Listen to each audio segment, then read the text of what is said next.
Hello friends, welcome to my channel. આજે આપણે બનાવીએ છીએ ક્રિસ્પી ભીંડી।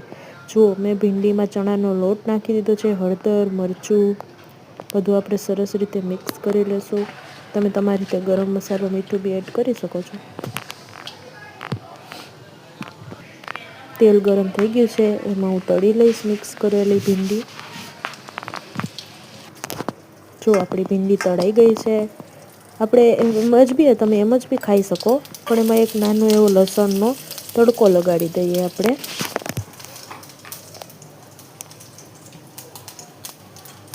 લસણ થોડુંક બ્રાઉન થાય એટલે પછી આપણે ભીંડી એડ કરશું એમાં।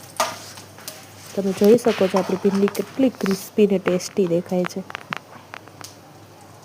આ શાક તમે છે ને 2 થી 3 દિવસ માટે રાખી શકો છો। સાતમ આઠમના ક્યારેક તમને બનાવવું હોય તો તમે બનાવી શકો છો, બગડશે નહીં। શું કેમ કે આમાં આપણે પાણી યુઝ જ નથી કર્યું।